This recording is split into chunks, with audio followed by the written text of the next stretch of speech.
So a couple of months ago, Matt and I were talking, and I wanted to kind of share my experience and hopefully relate to others who are in this group that are struggling or have struggled, or trying to recognize certain triggers and certain obstacles that we come across.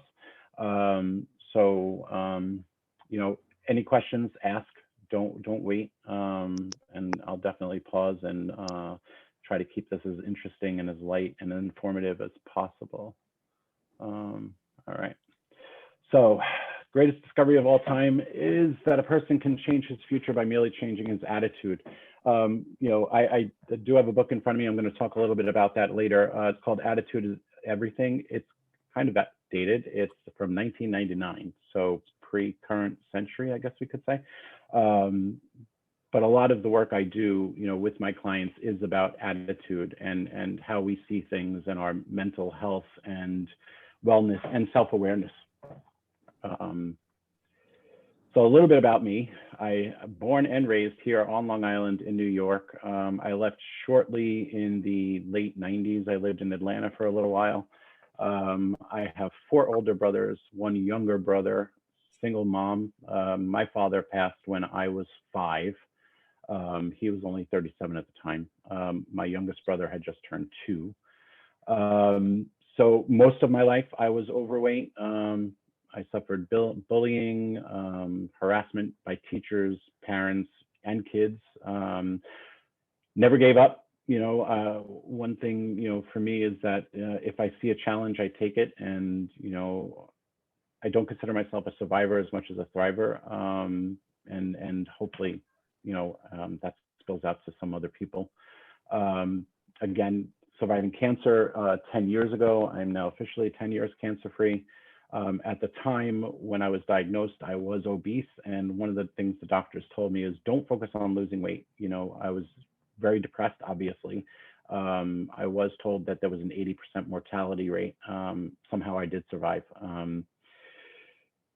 So weight fluctuations on and off. I think the least amount I've weighed as an adult was 180 pounds. From the time I was 21 and up, I weighed an average between 195 and 260. I have, in the course of my life, I'm now 53, I'll be 54 next month, tried multiple diet plans, which I'm going to talk a little bit about, as well, but never were they introduced to me as a life journey. Oftentimes with these fad diets or these things that you see on Facebook or TV, they don't come with the supportive. They don't come sometimes with the, having a relationship with food. I think I brought this up in Eric's presentation last month too. It's about relationships, and the relationship with yourself is obviously most important, but for those of us who struggle with weight and health, having healthy relationships, outside of ourselves, with other people, with food, with alcohol, with substances, all of these things. And, when Matt and I finally contacted, when he actually, I think I kind of dinged him in October on Facebook, at that point I had had enough. My mother passed away last March. The day she was buried was the day the shutdown started because of COVID. Put myself right back up to 230 pounds where I had been 180 for a while. So working with my clients and telling them, well, you should really, you want to address your nutrition, and here I am, I felt like a fraud, basically, all right, next slide. Why is this not working? There we go. Sorry. So a little more again about my history. Once I hit puberty, I don't know how many others can relate to this. The acne came on, I gained weight. Your body changes, you go through all of these, this metamorphosis, so to speak. So I had, again, gone very, very heavy in a very short amount of time. And as a result, the bullying, the verbal teasing and everything else, nobody, chubby kids tend to get the brunt of it, unfortunately. At 19, I tried Nutrisystem. It was brand new on the market. It never had been used before. I was successful in losing weight. However, I suffered some white blood cell issues as a result of the diet, so I had to stop doing it. And I wasn't the only one. There were apparently numbers of people.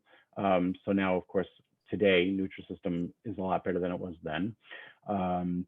But the 40 pounds that I had lost, I gained back and some, which anybody who's been on this journey a long time knows that's typically the case. And I think Matt's brought it up and Eric's brought it up, is that, you know, when we rebound, we tend to add more than what we lost initially, right? At 26, just before I met my wife, I was going to Weight Watchers. I got from 230 back to 200, then stopped going, and again, gained 30. And then over the course of a few more years, gained another 30. So I was then at my maximum of 260 pounds, which is pretty much where I was when I was diagnosed with the cancer. And again, they told me not to focus on weight loss because I had so many other things going on. But I carried that weight even further. And then, you know, at 49, I said, you know what, I got to do something, because watching my mother and her siblings, you know, and my father's siblings, you know, they all suffered from what I consider diseases that they didn't need to have had they been healthier, you know. So, you know, at 52, you know, 2 years ago, when my mother's health really started to decline, I was still going to the gym, but I was still eating everything in sight. There was like no restriction. I'm going to the gym every day. I'm hopping on the treadmill every day, and I'm running 3 miles 3 or 4 times a week. And this is all well and good. But again, that relationship that I had with food, clearly unhealthy, and something that I'm still working on. And then again, last October, ran into Matt on Facebook. We had a couple of conversations. I think, Matt, maybe 3 or 4 conversations before I finally said, you know what, I'm going to do this. Yeah, I had to talk you into it, didn't I? Yeah, kind of. Kind of. I mean, I was on the fence. I knew I needed to do something, but I wasn't ready to commit. And I think the issue was the anxiety that I felt about change. And this is also very common, and I'm sure some of you can relate to that too. You know, change, we don't accept change. Our brains are programmed not to accept change, right? So there is anxiety involved. There are things that, you know, when we feel like we're not in control, the anxiety comes up. So what changed for me? In the beginning, I was chasing myself, you know, going in that circle, going in that loop, losing 10, gaining 20, losing 30, gaining 40. I was careless with my choices. I did suffer from self-hatred. I would look at myself in the mirror and literally be disgusted with myself, that how could I let myself get back to where I was when I was so healthy just a couple of years ago. Again, that anxiety came in, you know, knowing that I needed to change something about myself, that I needed to change how I approached food and nutrition and exercise. I would lose 10 or 15 pounds and go out for a celebration, and that celebration would last 3 or 4 months, right? So that's self-sabotage. Again, I'm guessing there are a few others here that can also relate to that, where you start to see success and then something clicks and you fall back to old habits. Excuses, that's one of the things that Matt and I talked about extensively in the beginning, right, Matt? Excuses, excuses, excuses. There's no excuse. When your health is concerned, there is no excuse. If there's an expense involved, better to pay for your wellness than to pay for your illness. And again, I disliked myself, you know, because I had failed. I failed myself. And as far as I felt, I was failing my family too. So, you know, met Matt and I cashed it all in. You know, I've been a lot more consistent. I do have my days that I'm off, and, you know, I don't allow those days to spiral, right? Holding myself accountable. I've been, as much as I can, posting on Facebook, you know, sending messages in Voxer, chatting with Matt when I can, just doing everything I can to keep myself accountable, so that I can't turn around and say, well, they don't know about this. You know, I didn't have to share that I gained 7 pounds in a weekend in camping. I could have kept that to myself and then just adjusted my sheet accordingly. You know, also striving for progress, right? And not perfection. For anyone who watches my posts on Facebook, for a long time, I was all about the 3 rings, got to get those 3 rings, got to get those 3 rings. I got to be perfect. But I pulled back a little bit on that. And yes, I'm still striving for those 3 rings, but it's not just for the 3 rings. It's because now I know that I'm all in. Now I know that I'm really committing to myself and committing to this plan and committing to this journey. Again, with Matt, excellent program, the support that I get from you guys, and we get from each other, it's awesome. It's what keeps me going. There have been days when I've said, you know what, I don't want to today. I don't want to watch what I eat. I don't want to exercise. But then I see your posts as well, and your messages on Vox, and it keeps me inspired. And I think that, I hope others can agree with that too. And more than anything else, I am determined not to go backwards again. I do not want to go back above a 34-inch waist. I cannot afford it. I am not buying any more clothing. I've already spent thousands of dollars. So the steps that I took, in 2016, I started running. I say this every time I go for a run, and I will say it till the day I die. I hate running. But the reason why is when I was in junior high school, again, obese, I had joined the cross country team because I felt like if I start exercising, maybe I can lose weight. I was not fast. I did have the ability to run longer periods, but did not have the superiority to pass others. So most oftentimes when I competed, I was at the end. So of course you can imagine the teasing and the comments from the coach and the other runners from both teams, even the team I ran on. So because of that, I gained this hatred for running. I do it now because it's something that I can achieve. It's something that I can overcome. And do I really hate to run? Probably not, because I don't think I'd still be doing it. But it's that emotional balance between love and hate that I'm sure you've all heard about at some point or another. I also had set up a home gym. I have everything I need there, except for a treadmill, which is coming because, come the winter months when I don't want to go to the gym or can't get to the gym because it's closed for snow, I want to make sure I have everything accessible so I can continue the running. I did a self-evaluation. What's most important to me? My health. I want to be able to run into my 80s. I want to be able to walk into my 80s. The visualization, imagining what you want to look like, imagining how you want to see yourself in certain clothing, or just see yourself holding your children, or see yourself doing activities. That visualization helps me a lot, and helped me a lot when I was on my elliptical in my basement. It's kind of funny, somebody did, with the previous owner's children, did a stick figure of a guy on the wall. Now of course I'm not going to be a stick guy, but I would focus on that and see myself at what I perceive to be my healthiest. And that also helped to drive me to continue. Again, verbalizing my goals, telling everybody, telling you guys what my goal is, telling everybody I signed up for a marathon on October 24th and I'm doing my training. It's that accountability, and again, on my worst days, on the days when I didn't feel like doing anything, still pushing myself, to continue to go, and because I know from experience, if I go more than 3 or 4 days without exercising, I'm done. It's going to be a clean month before I can get back into it. So not allowing myself to get there. Mentioned earlier, anxiety, right? Anxiety is defined as a worriness, nervousness, unease, typically about an imminent event or something with an uncertain outcome, right? Not knowing, am I going to be successful? Why should I start a weight loss journey or a health journey when I don't know if it's going to work, right? The way you overcome anxiety is by preparedness, right? Matt holds us to those sheets, sends us reminders every week, get your sheets in.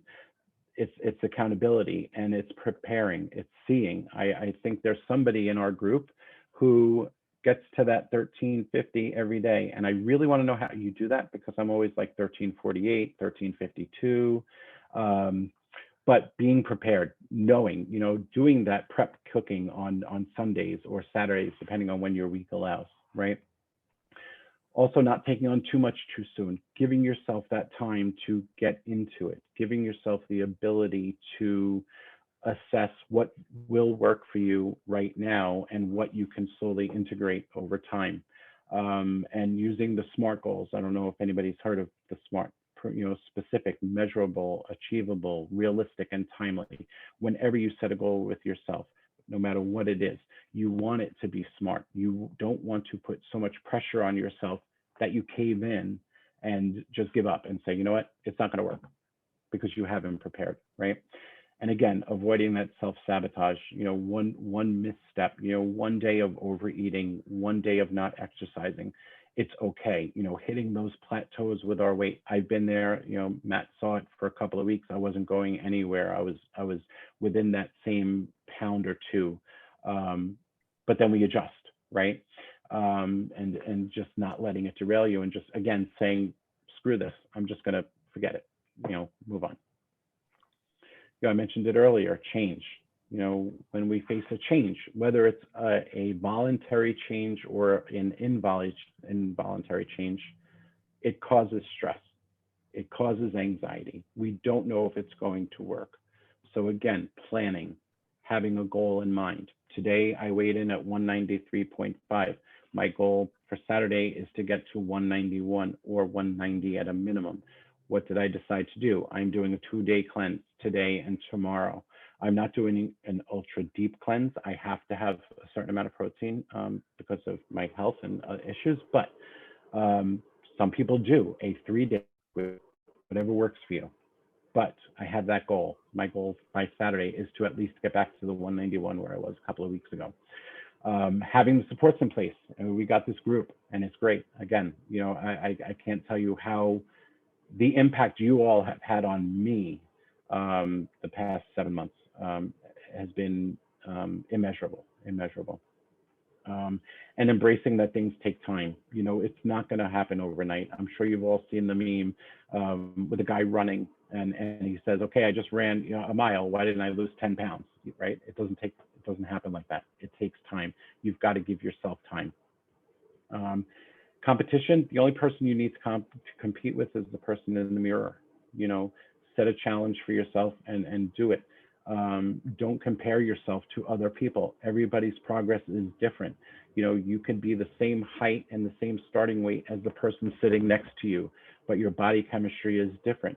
Your approach to the program is different. Your relationship with food is different, where that person could lose weight slightly more quickly than you or develop muscle slightly more quickly than you. That's okay. Don't compare yourself to others. And I put the reference here to the butterfly. You got to crawl before you walk, before you run, right? You just have to be patient and be kind to yourself. And we've talked about this topic, and I'm bringing it up again because it really is important. Knowing what your why is and being clear on what your purpose is. And it could be anything, a designer dress or a suit that you want to buy, a certain, clothing line. I used to joke around that I was going to be thin enough and fit enough that I could get into Abercrombie and Fitch jeans just so I could try them in the store, take a picture, and then leave and not buy them, right? Whatever it is, whatever your motivation is, and for me, the biggest one is the last one was others say you can't, because a lot of times in my life, I heard you can't do that. You won't be successful. You just have to accept that things are the way they are. And for a long time, I lived that until recently. When we talk about accountability, who are you accountable to, right? I mean, obviously, we're most accountable to ourselves, right? But who else are you accountable to? Is it a family member? Is it a close friend? Is it a pet? Somebody or someone that can help keep you on track. That's somebody that you can turn to and say, Matt, I'm having a rough day. All right, what are you doing? I don't know. I want to eat today. I want to eat a lot of bad stuff today, right? Having that person there to say to you, okay, well, you're not going to go and buy those Oreo cookies. You're just going to drink some water. You're going to exercise. You're going to meditate. You're going to do something, right?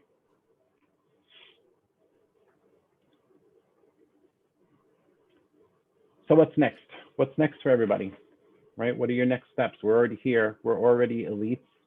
We've already made the decision to be here. We've made the choice that we want to be healthier for whatever reason, whatever your why is. But what's next? Is it partial participation? Sorry. I talk to people sometimes, my clients, and I refer to, and sorry, vegetarians, if I offend you, but that bacon and egg breakfast that you're eating, right? The chicken is contributing, the pig is committed. So are you going to be a chicken or a pig? Are you going to contribute? Are you going to take the easy way out? Or are you going to commit yourself? I like that. I You never like that? Never heard that before? Yeah. chicken is, you said the chicken is, the pig is committed, the chicken's contributing. Contributing. Yep. Yep. Yeah. The chicken takes the easy way out. I'll do the least amount to say that I did something, whereas the pig is all in for sure. So a little comparison photo, June 2016 to May of 2021. In June of 2016, I was, in this picture, I was actually 258 pounds. This picture was taken, I was doing an event with a former a company that I used to work with. And we had to climb a 30-foot pole, and you're harnessed and walk across the line to the middle, and then trust this person who has you tethered, and you drop, and you're supposed to drop down to the ground. Okay. First, I'm afraid of heights. I am not a height person. Secondly, at 258 pounds, climbing a 30-foot pole, I was terrified. But again, I did it. I challenged myself. I saw something that I wanted to do. And to be honest, after I did it the first time, I wanted to go again. They wouldn't let me. And I was kind of annoyed about it. But this picture in May, I've actually, I think I'm down another 6 pounds, maybe 7, since this picture was taken.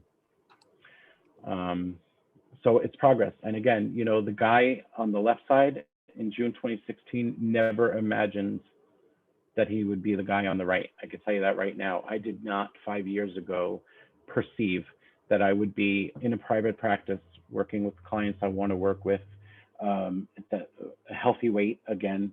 I gave up cigarettes 3 years ago. I'm still using an e-cig, but that I'm slowly removing that from my life too. And again, it's a process. And just, if somebody asked me in 2016 where you would be in 2021, I would have said still working in a company that I really despised, having a job that I really did not like, on and off depression, and probably see myself in the same. And now here I am.